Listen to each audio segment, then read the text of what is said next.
In this court case full of speculation and uncertainty, attorney Jeremy Hogan's analysis has always been a stable source of information, and he's once again back with some crazy news. What did he reveal this time? And what impact will this have on Ripple's chances against the SEC? Stay tuned till the end of the video to find out. But first, we are giving away 25 XRP coins at the end of the month to one random subscriber to start on their XRP journey. All you need to do is to like the video, subscribe and comment your thoughts on XRP in the comment section. Welcome back XRP Army. It is possible that the Securities and Exchange Commission set itself up for failure in its action against Ripple Labs, according to well-known crypto legal expert Jeremy Hogan. According to Judge Sarah Net Byrne, the SEC must submit papers linked to a 2018 lecture given by former SEC Director William Hinman, which call into question the concept that Ripple executives Chris Larsen and Brad Garlinghouse were objectively reckless in assuming that XRP was not a security. Judge Sarah Net Byrne ordered the records to be provided earlier this week, and they were delivered on time. The SEC laws and regulations would not apply to Ethereum, ETH, according to his argument in his address. Ethereum, ETH, is a cryptocurrency, not a securities, according to him.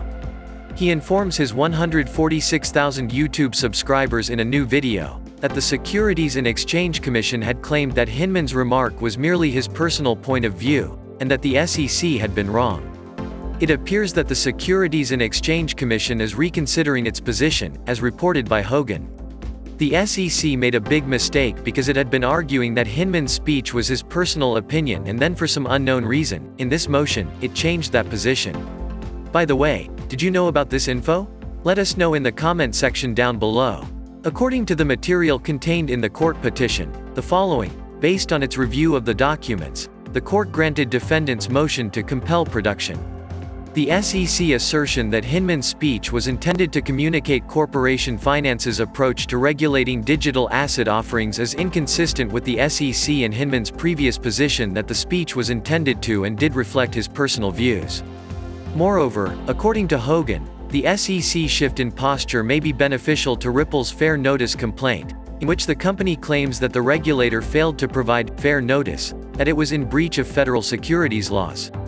It's hard to imagine how Ripple was expected to know if the SEC couldn't even figure out whether the speech was his personal opinion or perhaps the entire division's guidance, and they couldn't even figure it out in a formal filing with a lot of thinking put into it. Comment, XRP Army, if you believe Hogan is right. Additional and crucial information concerning the SEC case emerged after Hogan's video was made public. This time around, the SEC versus Ripple litigation has proven to be a significantly more difficult scenario for Ripple than it was the first time around, despite a huge victory for Ripple last week. Although the Supreme Court denied the SEC suit to force the production of the Estabrook notes, it did not rule on the SEC appeal. The Estabrook notes were created as a result of a meeting between Ripple's chief executive Brad Garlinghouse and former the SEC Commissioner Alad Roisman, who has been vocal in his criticism of the SEC's enforcement policies on digital assets. The meeting took place in 2018 and resulted in the creation of the notes. In the meeting notes, Estabrook describes the topics that were discussed and those he felt to be important or which he believed could have an impact on future the SEC determinations. After earlier ruling that analogous notes were protected by privilege, Judge Sarah Net Byrne found that these notes were no different, and that Garlinghouse's testimony about what happened during the meeting lessened the value of the notes in her opinion. Furthermore, the SEC thought process during the conference call may be revealed through the distribution of the notes. The SEC fact-gathering from third parties is not an inherently privileged activity, but having reviewed Estabrook's notes, I find that they could reveal to Garlinghouse the SEC internal thought processes during his meeting with Commissioner Roisman. The privilege applies. The material was reviewed once again by Jeremy Hogan, who made his own observations and came to the conclusion that, even if the SEC were to win this motion, it would not be able to contradict what had actually occurred during the meeting. Let's step back from the motion and think like a trial lawyer.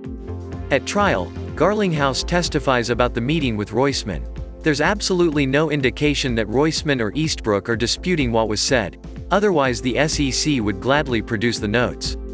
If Roisman or Eastbrook go turncoat, they could testify that Garlinghouse lied about his testimony, and what happens then? That's right, Ripple gets to impeach the heck out of them with the Eastbrook notes, which lose DPP privilege the moment they talk about the meeting. Which means that the SEC has no evidence at all about the meeting but can only argue that Garlinghouse's testimony is self-serving, and all testimony is self-serving. That's very X2 weak sauce. By which I mean to say, whatever the judge rules, the SEC is already dead in the water. The SEC is dead on the fact that Garlinghouse left that meeting feeling that he and Ripple weren't doing anything wrong. That's of course only part of the battle here. Do you agree that Ripple is about to win the case? If yes, then make sure to like this video. Because Garlinghouse was present during the phone call and will be able to witness to what was said in an uncontroverted manner, Attorney Hogan responded to the court's decision by stating that he will be able to testify in an uncontroverted manner. When it comes to the legal profession, the concept of uncontroverted proof is highly powerful. Evidence like this must be taken into account by the court. And unless the SEC can demonstrate otherwise, whatever Garlinghouse asserts occurred during that chat is, in fact, what occurred. There were no questions, says Garlinghouse. Additionally, the Mets report by the SEC was affirmed, while the Estabrook notes were dismissed by the court. The court also allowed the Securities and Exchange Commission's request for an extension of time to file a protest to the DPP's decision. Following the judgment of Magistrate Judge Ned Byrne on the SEC new privilege allegations, the objection must be submitted within 14 days of the decision. Specifically, what were the repercussions of this on the price of XRP? Do you think the altcoin realized what was going on, or did it plan to put a stop to its rising trajectory? In this particular instance, it looks to be the latter.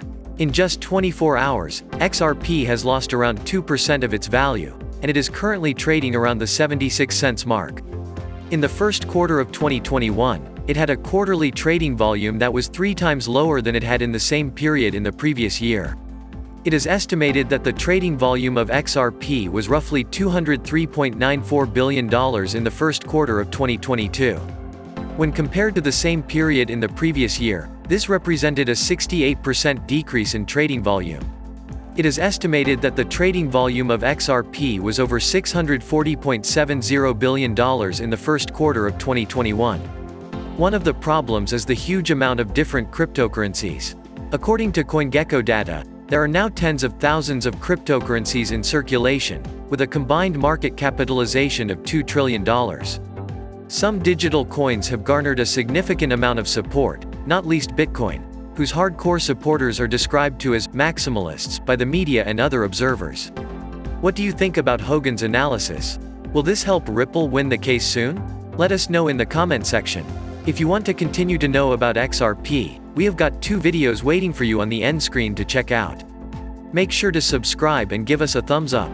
Thank you so much for watching. See you in the next video.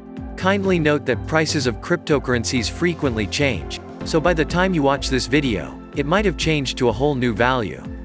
The information provided in this video does not constitute investment advice, financial advice, trading advice, or any other sort of advice, and you should not treat any of the content as such.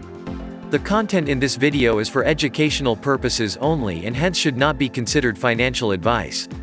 Do conduct your due diligence and consult your financial advisor before making any investment decisions.